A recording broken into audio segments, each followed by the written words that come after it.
السلام علیکم ورحمۃ اللہ۔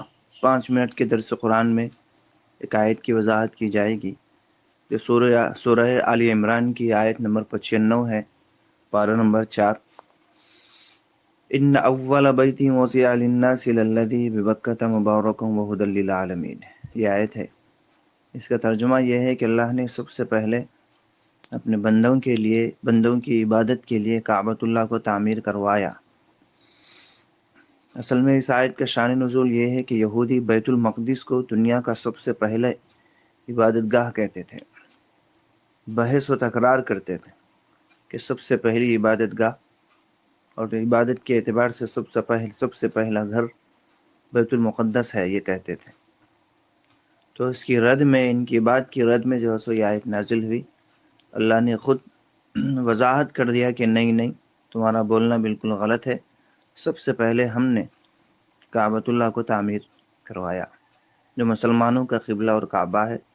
انتہائی عظیم یہ جگہ ہے جہاں کی ایک نماز دوسرے مقامات کے 1,00,000 نماز پڑھنے کے برابر ہے، بلکہ یوں بھی کہا جا سکتا ہے کہ جہاں کی ایک نیکی اور جگہ کی 1,00,000 نیکی کرنے کے برابر ہے، اتنی عظیم یہ جگہ ہے۔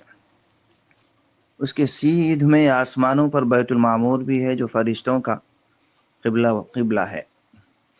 تو بہرحال اللہ نے عبادت کے لیے اس جگہ کو بنایا۔ اسی آیت سے ایک چیز میرے ذہن میں آئی کہ آدمی کو جو ہی آدمی کمانے کے قابل ہو جائے، سب سے پہلے اس کا فوکس گھر بنانے کے اوپر ہونا چاہیے، گھر کی تعمیر کرنے کے اوپر ہونا چاہیے۔ سب سے پہلے چھت کا انتظام ہو تاکہ آدمی کہیں سکون سے رہ سکے۔ ہاں، کرائے کے گھروں میں نہیں، پہلے گھر بنانے کی فکر کریں۔ دوسری ایک وجہ بڑوں نے یہ بھی بتلائی ہے کہ آدمی کی زندگی کا بھروسہ نہیں۔ ہاں، آدمی کبھی بھی اگر اس دنیا سے چلا گیا، اگر کرائے کے گھروں میں رہا تو پھر اس کے بعد اس کی فیملی کو در در بھٹکنا پڑتا ہے، اور یہ نفسا نفسی کا دور ہے، کوئی کسی کو پوچھنے والا نہیں۔ کرائے کے گھروں میں رہیں گے تو کبھی وہاں، کبھی یہاں، کبھی یہاں، بہت ساری مشکلات کا سامنا کرنا پڑتا ہے۔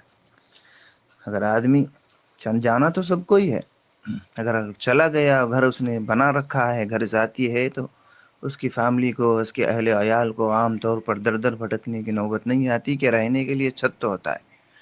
اس لیے آدمی جب کمانے لگے تو سب سے پہلا فوکس اس کا گھر بنانے پر ہونا چاہیے۔ ہاں، آدمی اچھا کھائے، اچھا پہنائے، اچھا بچوں کو جو ہے سو کھلائے، ہاں، اچھا مکان بنائے۔ بعض لوگ ایسے ہوتے ہیں خالی جمع کر کے رکھ کر کے چلے جاتے ہیں، کیا فائدہ؟ حدیث میں ہے کہ وہی آدمی کا ہے جو اس نے کھایا، کمایا اور جو آگے بھیج دیا، باقی کا تو دوسروں کا ہے۔ اس لیے سب سے پہلے گھر کے اوپر فوکس رکھے اور بچوں کو بھی اچھا کھلائے۔ آپ نے دیکھا وہ لوگ جو صحت مند ہیں بوڑھے ہونے کے بعد بھی، جن لوگوں نے اچھی غذا اختیار کی ہو، اچھی غذا استعمال کی ہو، وہ لوگ صحت مند ہوتے ہیں۔ آپ لوگ ہم میں سے بعض پیسے جمع کرنے کے چکر میں نہ کھائیں گے، نہ کمائیں گے، ہاں، نہ بنائیں گے گھر، تو آدمی بھی کمزور، عمارت بھی کمزور۔ بچپن جو ہوتا ہے یہ آدمی کی عمارت ہے، اور عمارت جتنی مضبوط رہے گی بنیاد اتنی ہی مضبوط رہے گی، آپ جانتے ہیں۔ تو اس بچپن میں اگر آپ اچھا کھلائیں گے، اچھا پہنائیں گے، اچھا پلائیں گے بچوں کو، تو یہ بہت ساری بیماریوں سے بھی محفوظ رہیں گے۔ یہ حدیث کے الفاظ ہیں جس کی میں ترجمانی جو سو کر رہا ہوں۔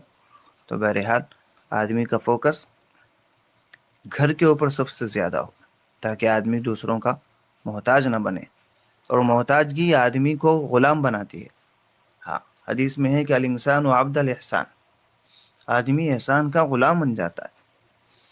تو اس آیت کے ضمن میں یہ پتہ چلتا ہے کہ ہمیں سب سے زیادہ فوکس گھر کی تعمیر کرنے میں ہونی چاہیے، اور بچوں کی صحیح معنی میں پرورش پر ہونا چاہیے، وغیرہ وغیرہ۔ ان اول بیت وضع للناس للذی ببکہ مبارکا وہدی للعالمین فیہ آیات بینات مقام ابراہیم، وہاں پر مقام ابراہیم بھی ہے۔